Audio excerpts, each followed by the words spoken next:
여러분 안녕하세요. 자칭 1타 강사 수도철학관입니다. 내 블로그에 하루에 150명 넘는 방문과 많은 전화 상담을 주셔서 감사드리며 나는 사주 자체에 입이 없어 말을 잘 못하는데 이 점 양해 바랍니다. 아무리 인공지능 시대를 해도 옛날부터 남자는 뭐니 해도 돈복과 처복이고 여자는 남편복인데 오늘은 조용신이 물이 없어서 돈복, 남편복이 없고 또 20세에는 애인과 눈이 맞아 통정도주했다는 박복한 연애의 팔자와 이해하기 어려운 대운과 세운의 차이를 설명하겠습니다. 이 그림의 사주는 하필 큰 난리통인 1950년 유교 400년에 태어난 여성으로 내가 상담한 것이 아닌 사주책에 있는 것인데 모친도 그날 출산하느라 고생이 무척 컸겠습니다. 5월 초여름에 을목화초로 태어난 진상합격인데 지지에 인묘 뿌리가 있지만 천간은 4월 중 경금에서 경신 관살이 투출하여 관살 혼잡에 신약한 명입니다. 그런데 이 여성은 한마디로 평생에 의식주도 해결 못할 만큼 가난하다는 것인데 이유는 을목꽃이 초여름에 태어났으면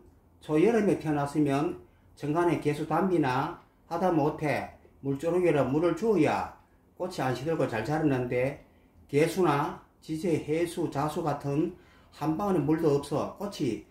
새들새들 말라 죽기 때문입니다. 그런데 이런 사주를 볼 때 가장 주의할 점은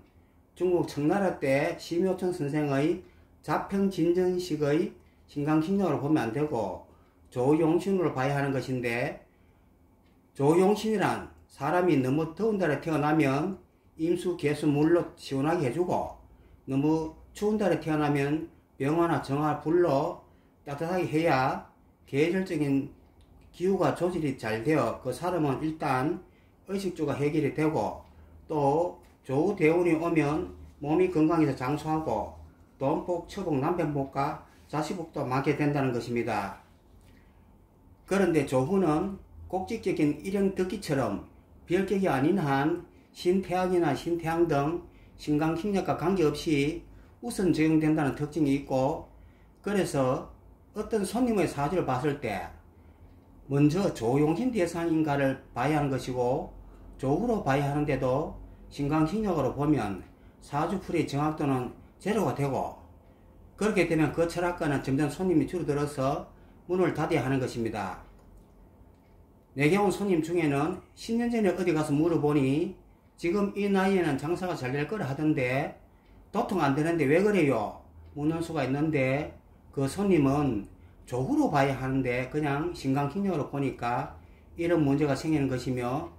다른 철학관을 폄하할 뜻은 없지만 좀 유명하던 육술가도 조용신을 모르는 사람도 많다는 점을 알아두시기 바랍니다. 한편 이 사주를 정적인 신강신약으로 보면 을목꽃이 인묘에 뿌리가 있으니 수명이 짧고 요절도 뿌리되는 상간간 칠살로 극설교가가 아닌 진상간격이고 신금칠살을 용신하는 상간가살격인데 상간가살격이란 진상간의 명주가 칠살이라는 멍이를 쥐고 있다는 것인데 진상간격은 수입보다 지출이 많고 사치 낭비가 심하며 위아래도 없이 늘 끝이 짧은 반말에 제멋대로의 방용성을 띠므로 칠살이라는 경찰이 용신이 되어 바람길로 가도록 통제하므로 방용성은 줄어들어서 공직이나 직장 등 조직생활을 할 수 있다는 장점이 있게 되는데 그래도 이 사주는 좋아할 물이 없어 늘 고생하고 가난한 팔자가 됩니다. 그리고 이미 여명이 갓 20세에 통정도주한 이유는 대운과 세운 때문인데 이 사주가 중간 봄철인 묘대운이 오면 일간 을목은 뿌리가 튼튼해지고 움직일 수 있는 몸도 더 튼튼해지는 신강운이 되는데 이 대운 중에 1969년 20세에 기후세운이 오면 어떤 사람은 세운유가 대운묘를 직충해서 신강이 아니라고 하던데 이것은 사주팔자는 가만히 있는데 길흉을 관장하는 계절대운이 군왕이고, 세운은 대운의 범위 안에서 움직이는 꼬붕운임을 몰라서 하는 말이며, 결코 대운과 세운은 힘의 세기가 같은 것이 아니고, 대운은 군왕, 세운은 꼬붕운임을 알면 운을 본데 차후가 없을 것입니다.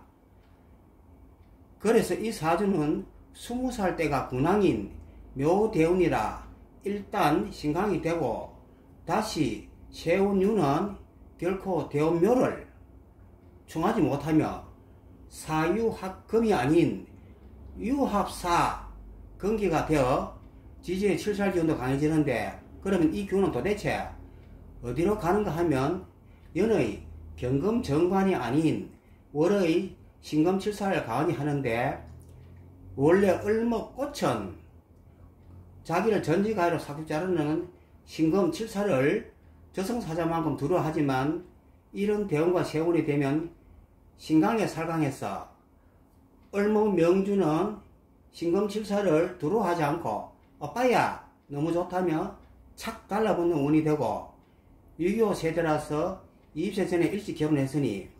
연의 경금정관인 남편은 버리고 월의 신금칠살인 애인과 눈이 맞아 달아나는데, 요 대운이라 명주가 움직일 수 있는 몸도 건강하니 애인과 얼마나 잘 달아나겠습니까? 그렇지요? 그런데 이 묘운은 근데 이 묘운은 재앙운이고, 기차나 배로 멀리 갈 역마운이 아니라서 가봐야 고작 백리 안팎이 되겠네요. 그렇지요? 그런데 이 여명은 통정도준을 했는데 애인과 잘 살지도 못하고, 이후에는 방탕에 거처가 일정치 못한 떠돌이 생활을 했다고 하는데, 이 모든 것은 개수 단비인 조우가 없기 때문이고, 생존에 있다면 지금은 74세가 되는데 통정도주를 떠나서 참으로 박복하고 안타까운 팔자입니다. 결론은 이 사주는 같은 진삼각격이라도 조우가 되어 돈복지위에서 부기가 하늘과 땅차인 홍나이 여사나 윤석열 대통령 사주와는 다른 것이며, 조용신 사주 알기와 대운 세운의 차이로 사람의 팔자 알기는 이 정도는 마치고, 이해하기 어렵고 궁금한 점은 가급적 유료로 질문을 바랍니다.